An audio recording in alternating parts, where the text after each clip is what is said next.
आपने देखा होगा कि जो हमारी संस्था है उसके मुख्य उद्देश्य इस ड्राफ्ट में ऊपर स्टार्टिंग में दे रखे हैं। कार्यकाल दे रखा है, फिर उसके कोष का संचालन कैसे होगा, कोष का किस तरीके से नियंत्रण होगा, ये उसमें दिया हुआ है। सदस्यता किस प्रकार रहेगी और सदस्यता शुल्क कितनी रहेगी, इसके विषय में जानकारी दी हुई है। किस प्रकार लोगों का कार्यकाल समाप्त होने पर या किसी प्रकार का कोई अनुशासनहीनता होने पर किस प्रकार लोगों को हटाया जाएगा और दूसरा व्यक्ति या पदाधिकारी उसकी जगह पर नियुक्त किया जाएगा, इसका भी संक्षेप में इसमें वर्णन है। संस्था के जो शैडो ऑर्गेनाइजेशंस होंगे जिनके कुछ नाम इस बायलॉज में या ड्राफ्ट में दिए हुए हैं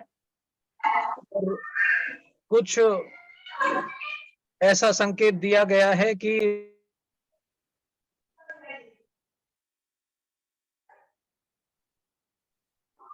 माइक ओपन कर लीजिए। सॉरी, मेरी आवाज शायद नहीं आ रही थी, सॉरी। तो इसमें यह भी दिया हुआ है कि राष्ट्रीय बौद्ध महासभा के उद्देश्यों की प्राप्ति के लिए लगभग 100 शैडो ऑर्गेनाइजेशन राष्ट्रीय बौद्ध महासभा के अधीन बनाए जाएंगे। इसमें जो एक विशेष तौर पर आपका ध्यान मैं आकर्षित कराना चाहूंगा, जो पैरा नंबर 7 है, इसमें अगर कोई अनुशासनहीनता होती है तो उसके निष्कासन की जो कार्यवाही है वो किस प्रकार की जाएगी, और जो संस्था के विधि के मामले होंगे या जो विवाद होंगे उनका न्यायिक निस्तारण करने के लिए किस प्रकार उनकी पैरवी की जाएगी, उस समिति के गठन के बारे में अभी जो ड्राफ्ट है वो साइलेंट है। और जो एक ट्रस्टी मंडल की बात है, वो ट्रस्टी मंडल अभी सिर्फ ये है कि 100 लोगों का एक सदन तैयार किया जाएगा और उसके माध्यम से जो फाइनल डिसीजंस हैं वो लिए जाएंगे। तो आज की मीटिंग, जैसा कि आप सभी के समक्ष ये ड्राफ्ट बायलॉज या एक कच्चा प्रारूप आपके समक्ष 50 रुपए के स्टाम्प पेपर पर शायद सभी के समक्ष उपस्थित है या उपलब्ध है सभी के पास। और हम चाहेंगे कि इन बिंदुओं पर विशेषकर जो वित्तीय प्रबंधन है और सदस्यता है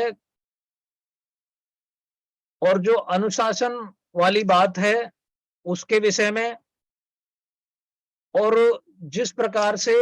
राष्ट्रीय कार्यकारिणी, क्योंकि जब तक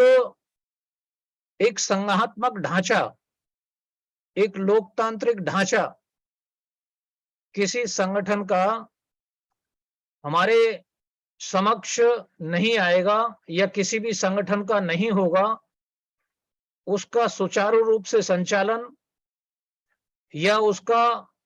एक पूरे राष्ट्रीय स्तर पर विस्तार,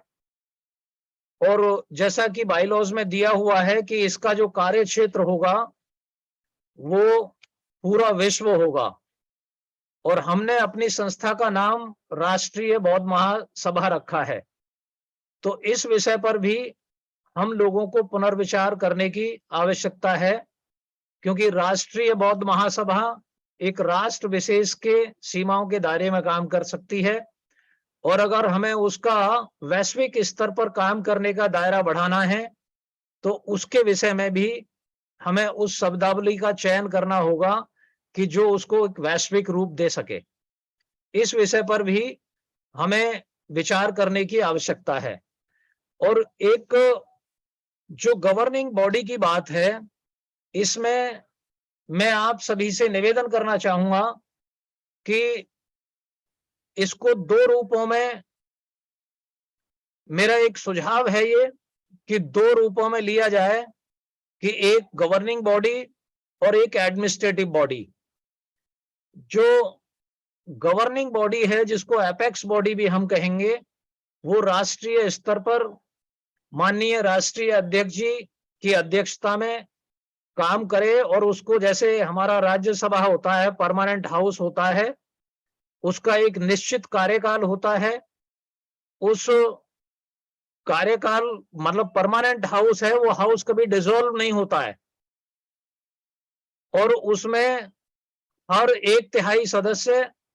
हर 2 साल के बाद चुन करके उसमें जाते हैं। House remains permanent, only members keep on changing. तो एक राज्यसभा के तौर पर राष्ट्रीय अध्यक्ष जी की अध्यक्षता में एक गवर्निंग बॉडी बनाई जाए, जिसमें राष्ट्रीय स्तर का प्रतिनिधित्व सभी प्रांतों का होना चाहिए। और वो बॉडी जब किसी भी प्रकार की अनुशासनहीनता की कार्यवाही किसी भी स्तर पर अगर हो, तो हर व्यक्ति जिसने आरोप लगाया है या जो शिकायत करता है और जो आरोपी है, दोनों की बात को सुन करके एक निष्पक्ष निर्णय लिया जाए, और असंतुष्ट व्यक्ति को जो एपेक्स बॉडी है, जो नेशनल गवर्निंग बॉडी है, जो राष्ट्रीय अध्यक्ष जी की अध्यक्षता में रहेगी, उसके पास अपील करने का अधिकार आरोपी को होना चाहिए। बिना सुने किसी भी व्यक्ति को पद से हटाना या उसकी पीड़ा को या उसकी शिकायतों का बिना निवारण किए पद से हटाना, वो न्याय की प्रक्रिया के विरुद्ध होगा। ऐसा जो एक बाईलॉज में प्रावधान दिया गया है, उस पर भी पुनर्विचार किया जाए। तो ये चंद बिंदु हैं जिनकी तरफ मैंने आपका ध्यान आकर्षित किया है, और उस पर मैं जो भी वक्तागण होंगे और माननीय अध्यक्ष जी जिन जिन लोगों के विचार आज की मीटिंग में रखने का मुझे आदेश देंगे, तो मैं सभी वक्ताओं से निवेदन करूंगा कि इन बिंदुओं पर विशेष तौर पर अपने विचार रखें, ताकि एक स्पष्ट स्थिति सबके समक्ष आए और हम एक बेहतर संविधान संस्था का बनाने में सक्षम हो। तो माननीय अध्यक्ष जी, मैं आपसे निवेदन चाहूंगा, मैं आपसे अनुमति चाहूंगा कि आज की मीटिंग में किन किन लोगों के विचार आप रखवाना चाहेंगे। माननीय संचालक जी, आज सभी जो सदस्य हैं ड्राफ्टिंग कमेटी के, उन सबके विचार लेना है। अच्छा, ओके।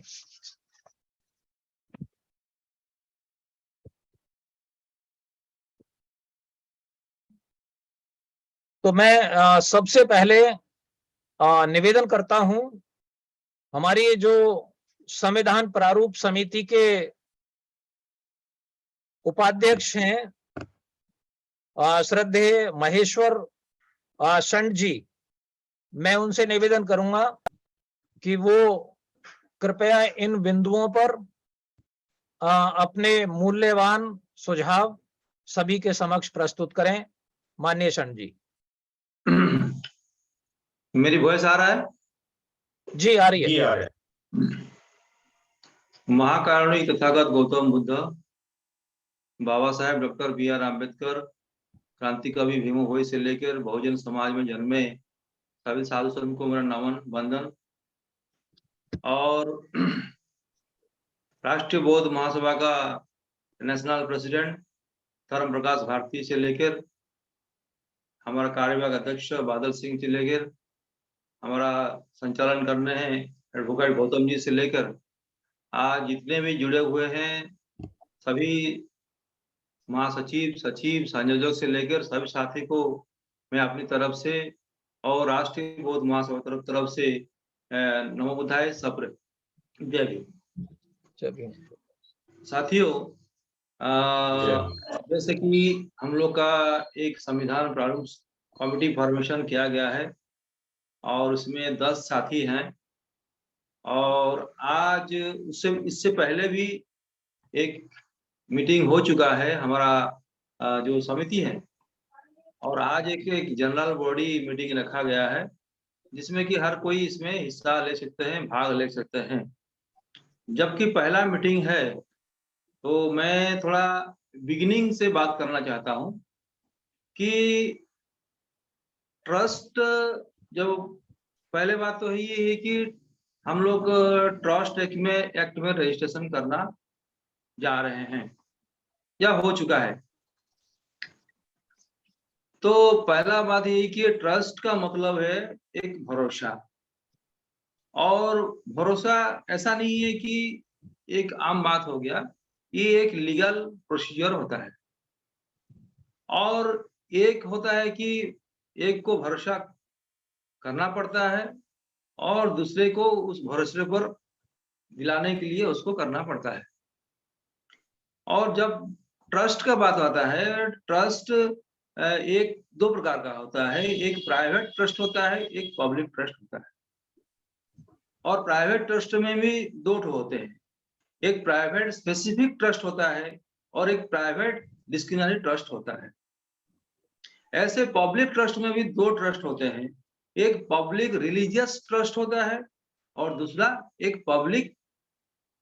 चैरिटेबल ट्रस्ट होता है। अभी हम आते हैं पब्लिक ट्रस्ट का, जो 2 वो 4 को छोड़ते हैं, हम 2 को पकड़ते हैं कि रिलीजियस और चैरिटेबल का बात करते हैं। जबकि हम राष्ट्रीय बौद्ध महासभा राष्ट्र भर से ये कार्यक्रम चला रहे हैं, उसी को ध्यान रखते हुए हम लोग आगे बढ़ रहे हैं। तो रिलीजियस ट्रस्ट का मतलब है, हम एक एग्जाम्पल देके बता रहे हैं कि बेसिक चीज, पहला जो मीटिंग है इसलिए हम पहले से बता रहे हैं कि मान लीजिए आज मेरा मन हो गया कि एक बुद्ध विहार बनाया जाए, एक मस्जिद, एक चर्च, एक मंदिर बनाया जाए। तो पहला ये होता है कि मैं कुछ चंदा दे दूं, उसके बाद कुछ साथी लोगों को से 5,000, 10,000, 20,000 ऐसे लाया जाए और वो काम को आगे बढ़ाया जाए। और जब आगे बढ़ता है तो फिर इसको एक तो शेप देना पड़ता है, शेप। तो उसके बाद क्या होता है कि उसमें 5-10 आदमी को ट्रस्टी बनाया जाता है और वो ट्रस्टी का काम होता है कि जितना भी इनकम हो रहा है उसका देखभाल करे और जितना भी मान लीजिए भंते क्या कर रहे हैं, भंते क्या काम कर रहे हैं, उनका सैलरी क्या होगा और दूसरा उनका ब्यूटिफिकेशन क्या होगा, अलग अलग क्या क्या काम हो सकता है, उसको जो गवर्निंग बॉडी होगा, जो ट्रस्टी बोर्ड मेंबर्स होंगे, वो उसको देखेंगे। और साथ साथ में उसमें उसको जो रिलीजियस ट्रस्ट होगा उसको आगे बढ़ाने के लिए हम लोग कई सारा का हम लोग नियम भी बना सकते हैं। दूसरा होता है कि चैरिटेबल ट्रस्ट। चैरिटेबल ट्रस्ट यही है कि मान लीजिए मेरा पास कुछ पैसा है, मेरा मन किया कि मेरा कोई पॉलिटिकल से कोई मतलब नहीं है, मैं एक स्कूल बनाना चाहता हूं या अस्पताल बनाना चाहता हूं या कोई समाज की सेवा करने के लिए कुछ संगठन बनाना चाहता हूं। तो उसमें क्या होता है कि मान लीजिए किसी ने डोनेशन दिया या फिर मैंने डोनेशन दिया और वो डोनेशन धीरे धीरे बढ़ता है, मेंबर जुड़ते हैं और उसी में भी हम लोग अपना ट्रस्टी बोर्ड मेंबर बनाकर उसी माध्यम से मैक्सिमम टू मैक्सिमम लोगों को कैसा सर्विस देंगे, उसी को ख्याल रखा जाता है। अब जब हम ये जो ट्रस्ट के माध्यम से जब रजिस्ट्रेशन करने जा रहे हैं, रजिस्ट्रेशन हो गया है और आगे उसको कैसे व्यापक रूप में और अच्छे रूप में उसको करने जा रहे हैं, उसके लिए हमारा मंशा यही है कि हम लोग कैसे उसको ऐसा सुंदर बनाया जाए कि ये किसी का पर्सनल प्रॉपर्टी ना हो, पर्सनल उसमें उनका जागीर ना हो, और ये संगठन एक सुंदर हो, अच्छा हो, मजबूत हो। यही उसका बेसिक जो मोटो है। तो यही मोटो के लेकर हम जब धीरे-धीरे काम करेंगे और